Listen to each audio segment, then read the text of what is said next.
bulletproof attitude. The same highway to heaven, I'm just taking new avenues. To my haters, I ain't mad at you. If God is my father, then what would my daddy do? Said he left a couple messages for me. I'm the last hope and it's my destiny, homie. First and foremost, thankful to be here. I say thankful for, I mean by that is the spirits or the forces or the things that cannot be seen that dictate life and give us awareness of us being able to maneuver and walk and talk and experience and things like that. So from understanding there's an opportunity, kind of, for example, when we sleep, we're really, from my understanding, we're not aware of what we're doing. We're in a subconscious state. And so just to be able to wake back up and be able to experience a new day is always a great thing, and to have an opportunity to be at the great Tennessee State University is very humbling, and I'll tell you why in a minute. As you can see, I have my family with me. I thank my beautiful wife here, Malika, in the back. My twin boys, Malcolm and Micah, who are 19 months, and our oldest son, who's 5 years old, will be 5 in August, Donovan Hilton III. He's not here, but much as I can, I try to make it a point to have my family. My wife, she's my secretary overall, and she helps me basically take care of my day-to-day business. And so, and more importantly, she's my life partner. So, as much as we can, we try to, or we make it a point to do everything together. And then, secondly, my boys, I like to make sure that they are heavily involved in what I do, so they can. Hello, good morning. Heavily involved in what I do, so they can get an understanding early of what professionalism is about, of what the origins and purpose and functions of business is about, and ultimately getting to know and understand other human beings. And so, with that being said, I'd like to thank Professor Kalanji. I don't know what you guys call him, but I call him Kalanji, but for the professional sense at the moment, Professor Kalanji for inviting me down. And we actually met as I am chairing a community organization that is ultimately designed to develop inner city communities. Good morning, sir. We're over 50%. All right. Again, I met Professor Kalanji as I'm chairing an organization that is designed to develop inner city communities, starting with self.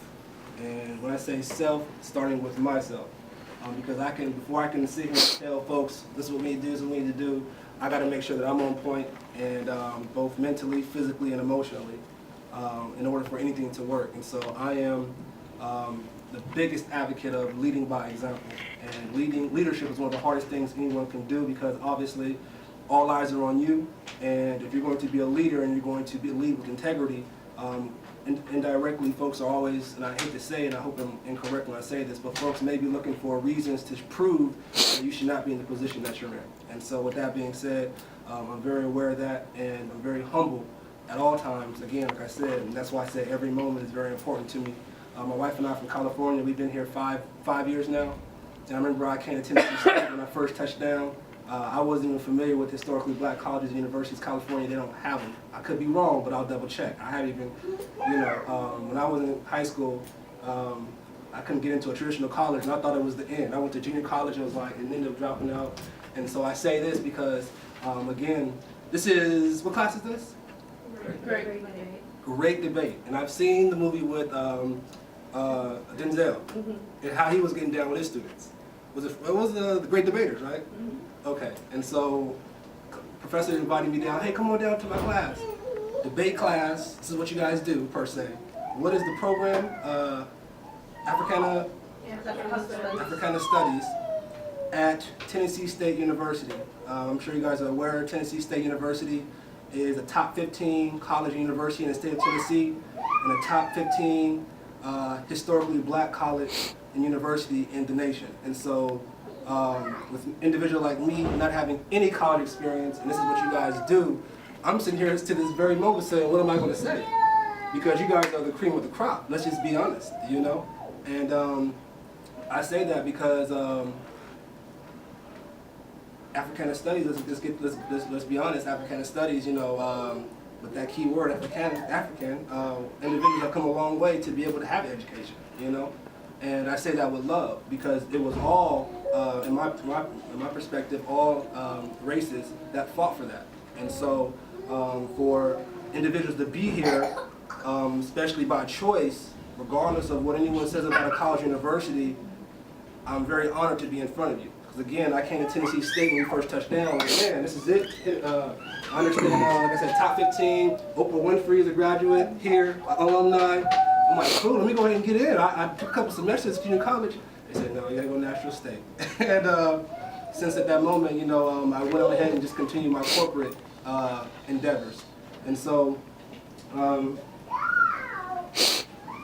say that ultimately to say, in debate, and I was thinking about what to talk about,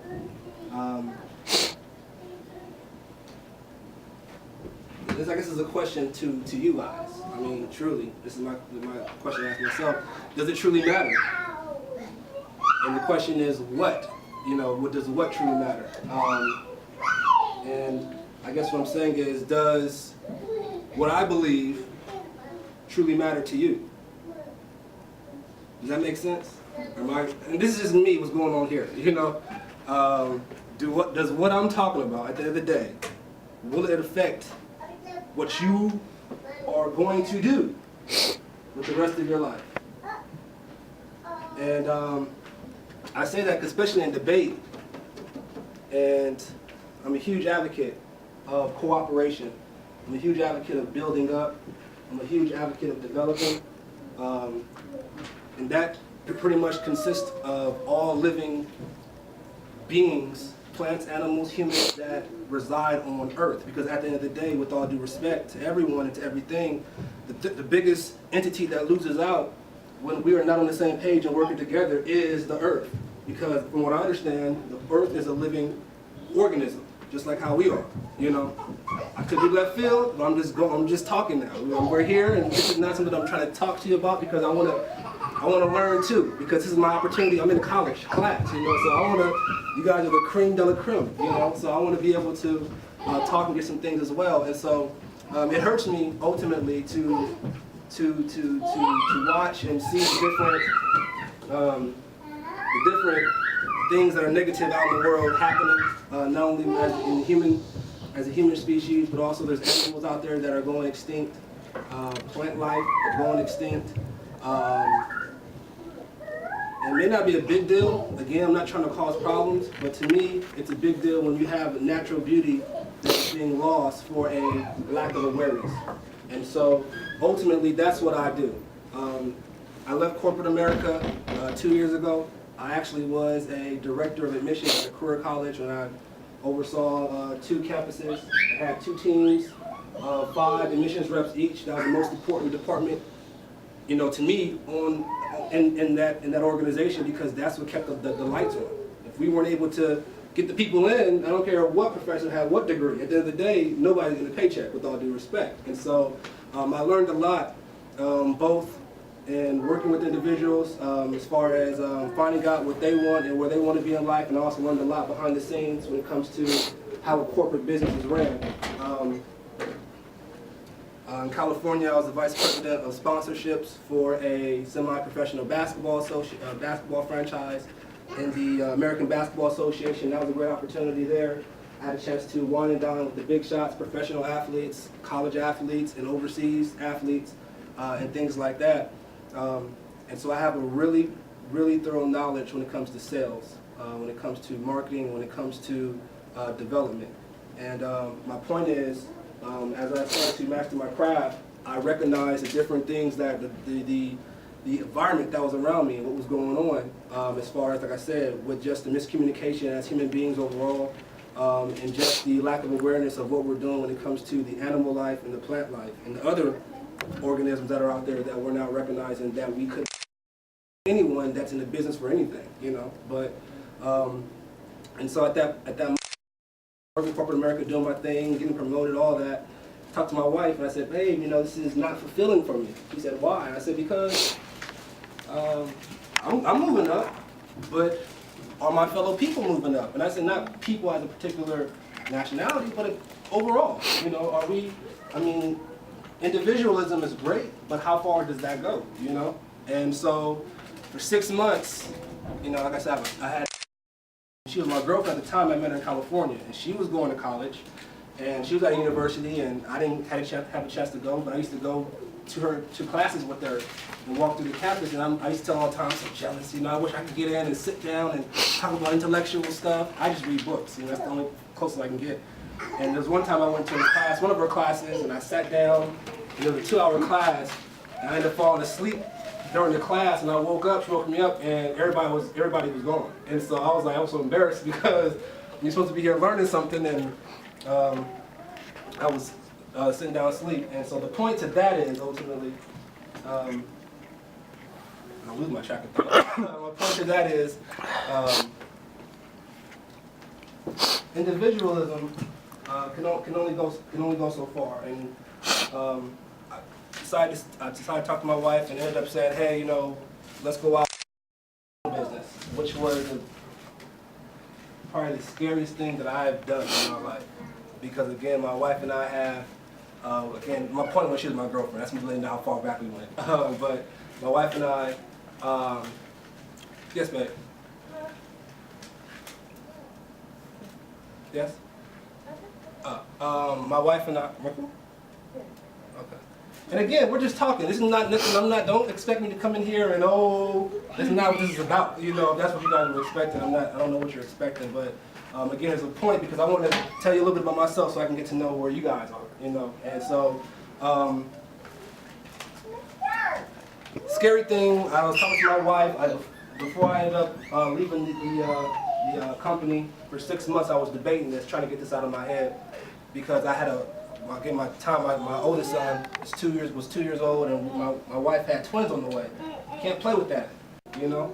And so at the end of the day, I take a huge responsibility in making sure that my family is taken care of, both mentally, physically, spiritually, and all that good stuff. And so I never wanted to put my family in a position where we lacked funds.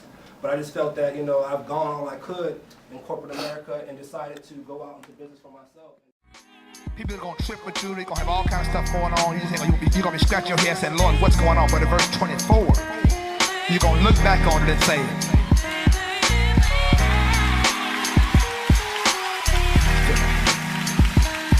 You see, what the enemy doesn't understand is that the Joseph blessing on my life, what happens is the more stuff I go through, the stronger I get.